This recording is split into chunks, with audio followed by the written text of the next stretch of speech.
रहीम नाज़रीन, आपका अपना मेज़बान एम.ए. रहमान न्यूज़ 24 पॉइंट इस वक्त थाना शादबाग की हदूद में मौजूद है, जहां पर मोहल्ला हाजीपुरा अक़लियती बरादरी की ये अपना बस्ती है, जहां पे हमारे साथ इस वक्त ऐसी ख़वातीन मौजूद हैं जिनके साथ पंजाब पुलिस के एहलकारान, जिनमें नुमाया किरदार जो अमरान असिस्टेंट सब इंस्पेक्टर जो कि टोका के नाम से यहाँ पे जाना और पहचाना जाता है।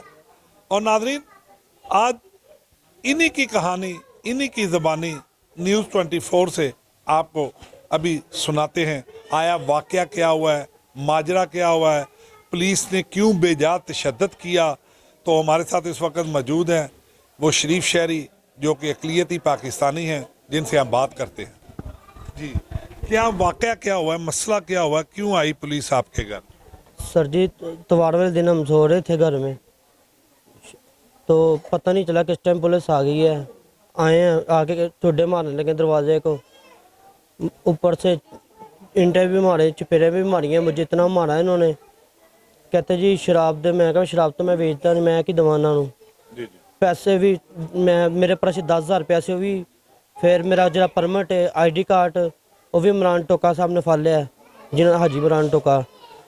फिर इमरान टोका कौन है? ASA है सर जी, जरा किस थाने में मौजूद है? हाजी पार्क शादबाग कराया ਜਾਂਦਾ ਉਹ ਵਾਲਾ ਥਾਣਾ। ਮੈਨੂੰ 4-5 ਜਣਿਆਂ ਨੇ ਜਿਹੜੇ ਉਹਦੇ ਨਾਲ ਸਨ, ਮਤਲਬ ਕਾਫੀ ਨਫਰੀ ਸੀ, ਉਹਨਾਂ ਚੋਂ 5 ਜਣਿਆਂ ਨੇ ਮੈਨੂੰ ਮਾਰਿਆ, ਵਿੱਚ ਪਿਰਾਂ ਮਾਰੀਆਂ। ਫਿਰ ਮੇਰੇ ਮਾਪਿਆਂ ਨਾਲ ਬਦਤਮੀਜ਼ੀ ਕੀਤੀ, ਮੇਰੀ ਭੈਣਾਂ ਨਾਲ ਬਦਤਮੀਜ਼ੀ ਕੀਤੀ ਹੈ, ਖਿੱਚ ਧਰੂ ਕੀਤੀ ਇਹਨਾਂ ਨੇ। ਤੇ ਫਿਰ ਸਾਨੂੰ ਥਾਣੇ ਲੈ ਗਏ ਨੇ। ਮੇਰੇ ਭਾਈਆਂ ਨੇ ਵੀ ਇੱਥੇ ਵੀ ਮਾਰਿਆ ਸੀ ਇਹਨਾਂ ਨੇ, ਮੇਰੇ ਭਾਈ ਨੂੰ ਵੀ ਉਹਨਾਂ ਨੇ 4-5 ਪਿਰਾਂ ਮਾਰੀਆਂ ਨੇ। थाने लैके गया जो मैं 3 बजे तो लैके राती ते 8 बजे तक, रात शाम तक निभाया रखा है। क्यों, क्या कह रहा था, क्या मुतालबा क्या था पंजाब पुलिस का? वो कह रहा था मैं जी पैसे दो, सर हम होटल से ले कहते हैं, जो हमें के कानून ने परमिट दिया हुआ है पंजाब ने, हमें उसके थ्रू ले कहते हैं, और कुछ नहीं। अच्छा, हुकूमत पंजाब ने आपको जो महकमा एक्साइज ने परमिट जारी किया हुआ है? जी सर, दिया परमिट है। परमिट किधर है आपके पास इस वक्त? और सर वो AIC टोका के पास है, वो कह रहा मैंने नहीं देना। अच्छा, मैंने कहना सर जी आपने मुझे अब छोड़ दिया, मेरा परमिट दे दो। ऊपर से कहता है जा परमिट नहीं गा, मैं तेन हुने बंद लवा, 3 किलो मैं तेरे ते चरस पा रहा, बदमाशी करदा। तो कहता मैं तेरे 3 किलो हुने मैं तेन लम्मे पा लेने। नाल दे भी कहते ने जा थो, नहीं तो तेनों लित्र मारेगा। क्यों लित्र मारेगा? असी क्रिश्चन तां साढ़े ते तशद्दुद करदा है। ऊपर से जरा हाजी पार्क थाना है ना, कोई पुलिस वाला नहीं है कि जरा कहे कि मैं इस चीज़ को मानना वा। शराब आपसे पकड़ी गई 1 बोतल जो आपने परमिट पे खरीदी थी। जी सर। तो परमिट आपके पास उस वक्त मौजूद था? जी सर। अब वो permit Imran assistant sub inspector की कस्टडी में है? जी सर, कस्टडी में। सर मैं तो यही गुजारिश करना चाहूँगा कि मेरा परमिट ले दें, इंसाफ ले दें। इंसाफ हमें सबसे पहले चाहिए, इंसाफ हमें मिल जाए। इज्जत तो वापस आने नहीं, इंसाफ हम चाहते हैं मिल जाए। क्या नाम है आपका? मेरा नाम शरून है। जी नाज़रीन, ये थे शरून।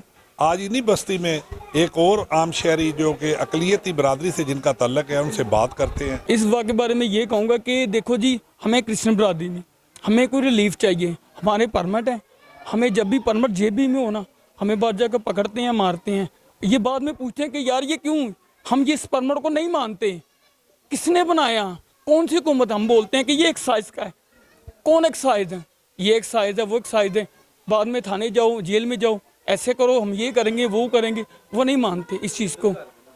हमारे साथ एक खातून मौजूद है जिनके घर में पंजाब पुलिस के एहलकार जो अमरान टोके की सरबराही में सीढ़ियाँ लगाकर दाखिल हुए। आइए जानते हैं, आया वो क्या कहती है। वो लोगों के घरों में आते हैं और ज़बरदस्ती करते हैं, कुछ भी नहीं होता तो जो उनको मिलता है पकड़ के ले जाते हैं। एक तो कसूरबार इंसान हो तो अच्छी बात है, अभी बनता है उनका। हमारे तो बच्चे सुबह से जाते हैं और रात को अभी तक भी नहीं आए काम से। तो वो उनका एक बेटे का मोबाइल भी ले गए छीन के और पैसे भी ले गए, और ऊपर मालिक मकान का सामान पड़ा है, वो ताला तोड़ गए हैं, ये ठुड्डे मार मार के तोड़ी हैं, और साथ में बदतमीज़ी भी करते थे। हमने पूछा अभी क्यों आए हैं, तो आगे से वो बदतमीज़ी करते थे। तो बाद में कहते हैं आप लोगों का कोई कसूर नहीं है, हम जा रहे हैं। फिर हमने नीचे आके भी पूछा। आए हमारे घर। ये पहला वाकया ही हमारे घर, हमने कभी पुलिस देखी नहीं। देखते हैं लेकिन हमारे घर में पहली मरतबा आई हैं। तो हम तो सारे उठ गए। वो बच्ची छोटी सी है, वो डर गई उस दिन का, उसका बुखार भी नहीं उतर रहा। अच्छा माँ जी, इस वकूए के हवाले से आप क्या कहेंगी कि ਖਵਾਤੀਨ ਦੇ ਉੱਤੇ ਤਸ਼ੱਦਦ ਵੀ ਹੋਇਆ ਤੇ ਇਸ ਵਾਕਈਏ ਨੂੰ ਤੁਸੀਂ ਕੀ ਕਹੋਗੇ? ਅੱਜ ਦੀ ਪੰਜਾਬ ਨੂੰ ਕੀ ਪੈਗਾਮ ਦਵੋਗੇ? ਹਾਂਜੀ, ਅੱਜ ਦੀ ਪੰਜਾਬ ਨੂੰ ਸਲਾਮ ਅਲੈਕਮ। ਇਹ ਪੈਗਾਮ ਦਵਾਂਗੇ ਕਿ ਅਸੀਂ ਗਰੀਬ ਆ, ਇਸ ਵਾਸਤੇ ਸਾਡੇ ਅੰਦਰਾਂ 'ਚ ਵੜ ਜਾਂਦੇ ਨੇ ਤੇ ਮਾਰ ਕੁਟਾਈ ਕਰਦੇ ਨੇ ਸਾਡੇ ਨਾਲ।